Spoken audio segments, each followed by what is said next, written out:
ख्रिस्तामधील प्रियांनो, सलाम. विश्ववाणी परिवाराकडून आम्ही मार्गाकरिता प्रकाश कार्यक्रमात आपले सहर्ष स्वागत करीत आहोत. सुंदर देऊळ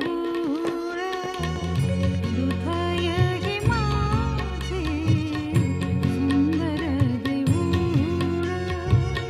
हृदय हे माझे, इथेच विराजे देव बाप, देव बाप, सुंदर देऊळ हृदय हे माझे, सुंदर देऊळ.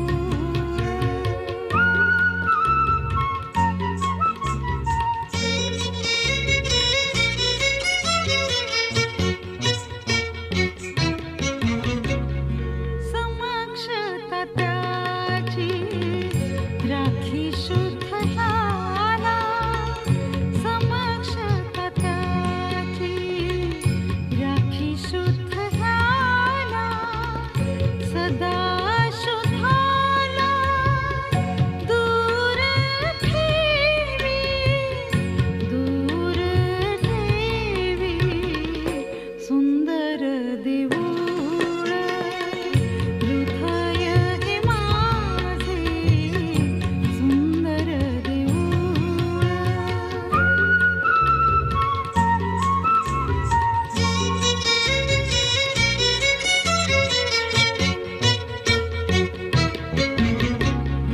सारा येशू ख्रिस्त भरूनी उरला, सारा येशू ख्रिस्त भरूनी उरला, आता ह्या देऊळा भय कैचे, भय कैचे, सुंदर देऊळ हृदय हे माझे, इथेच विराजे देव बाप, देव बाप, सुंदर देऊळ हृदय हे माझे, सुंदर देऊळ. आजच्या म्हणण्यासाठी निवडलेला शास्त्रभाग एजेकल 22वा अध्याय वचने 28 ते 30. एजेकल 22वा अध्याय वचने 28 ते 30.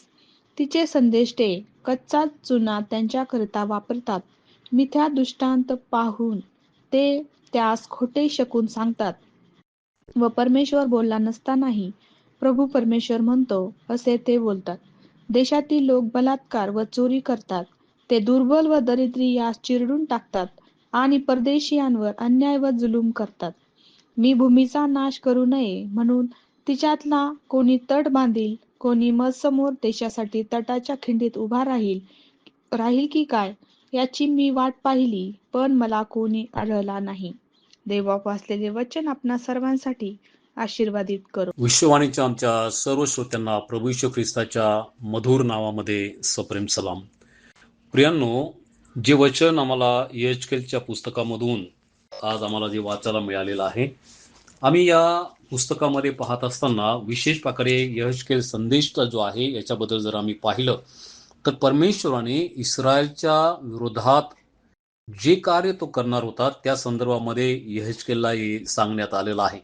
देवाचे लोक, त्याचे निवडलेले जे लोक आहे, जे इस्रायल त्याचे स्वतःचे असे लोक आहे, परंतु परमेश्वरापासून हे त्याचे निवडलेले लोक जे आहे ते दूर गेले. देवाला त्यांनी सोडलं, देवाच्या प्रीतीला, देवाच्या प्रेमाला त्यांनी सोडलं. आणि एवढंच नाही तर परमेश्वराचा विश्वास जो आहे तो त्यांनी घालवलेला आहे असं आम्हाला दिसून येतं.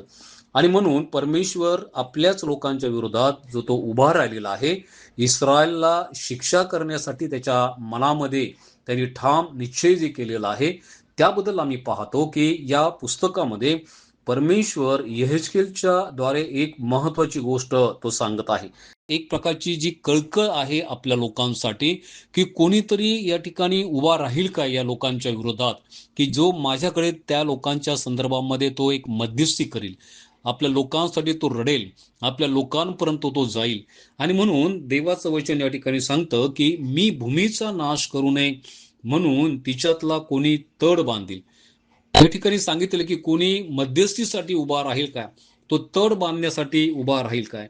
आणि एवढंच नाही तर पुढे सांगितलेलं आहे की कोणी मत समोर देशासाठी तटाच्या खिंडीत उभा राहील काय, त्या खिंडीमध्ये कोणीतरी उभा राहील काय. आज परमेश्वर त्या लोकांची वाट पाहत आहे ज्यांचा नाश होत आहे, त्यांच्यावर सुद्धा तो आज प्रेम करत आहे.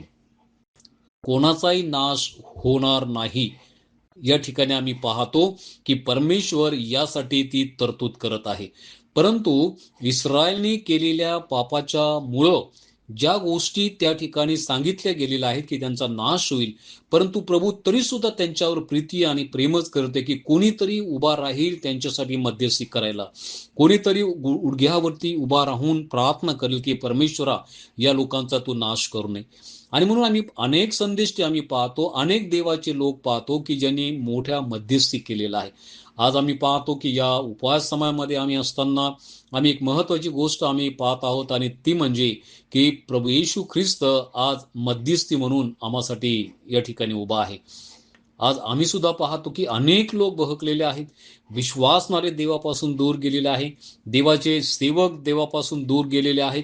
परंतु तरी सुद्धा हे सर्व काही एक विश्वासणारे म्हणून, देवाचे सेवक म्हणून मंडळामध्ये ते कार्य करत आहे. परंतु कुठेतरी आम्ही पाहतो की आम्ही चुकत आहोत, देवापासून आम्ही दूर जात आहोत आणि म्हणून परमेश्वराचा कोप आपल्याच लोकांवरती आहे. आणि म्हणून प्रभू येशू ख्रिस्त आज आम्हासाठी एक मोठी मध्यस्थी तो त्या ठिकाणी परमेश्वराजवळ करत आहे. आम्ही पाहतो की ज्यावेळेस प्रभू येशू ख्रिस्त या जगामध्ये असताना ज्यावेळेस तो एक गर्दी पाहायचा, लोकांना पाहायचा, त्यावेळेस त्याच्या मनात तो कळवळा यायचा की या लोकांनी सत्य समजावं, त्यांना स्वर्ग समजावा, त्यांनी पापापासून दूर राहावं. आणि म्हणून मत्तेय शुभवर्तमान 7वा अध्याय, 8वा अध्याय, 9वा अध्याय या अध्यायामध्ये आम्ही पाहतो की जे त्यांनी सांगितलेलं आहे, जे प्रवचन त्यांनी केलेलं आहे की लोकांनी पापापासून दूर राहावं आणि परमेश्वराकडे त्यांनी वळावं. प्रियानो, आज परमेश्वर त्या लोकांना शोधत आहे की जे खिंडीमध्ये उभे राहून मोठी मध्यस्थी करतील. आज आम्ही त्यासाठी तयार आहोत का? लोकांना वाचवण्यासाठी, लोकांना नाशातून बाहेर काढण्यासाठी, लोकांना नरकातून ओढून स्वर्गाकडे घेऊन जाण्यासाठी प्रभू करो. आणि यासाठी तो तुम्हाला आणि मला प्रत्येकाला हे सहाय्य करो की आम्ही ते खिंडीत उभे राहणारे, मध्यस्थी करणारे असे असो. प्रार्थना करूया. प्रिय प्रभू, आम्ही तुझ्या नावाला धन्यवाद देतो दे बापा प्रभू, तो आमचा बचाव केला. परंतु अनेक लोक आज आम्ही पाहतो दे बापा प्रभू की जे त्या खिंडीमध्ये ते आहेत. प्रभू, आज आम्हा प्रत्येकांना दे बापा प्रभू ते ओझं दे की आम्ही खिंडीमध्ये उभे राहून लोकांचा आम्ही बचाव करावा. येशूच्या नावात ही प्रार्थना केली म्हणून तो ऐक. आमेन. सारा येशू ख्रिस्त भरुनी उरला, आता ह्या देऊळा भय कैचे,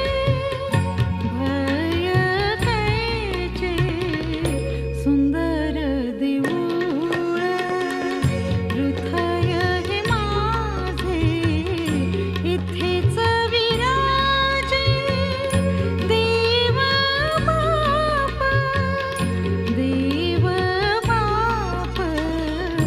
सुंदर देऊळ हृदय हे माझे सुंदर देऊळ.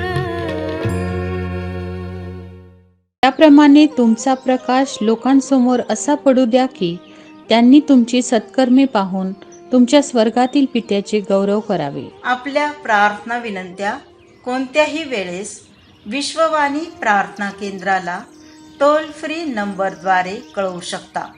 आमचा टोल फ्री नंबर 1-800-2700-333. आम्ही आपणासाठी या नंबरवर प्रार्थना करण्यास उपलब्ध आहोत. धन्यवाद.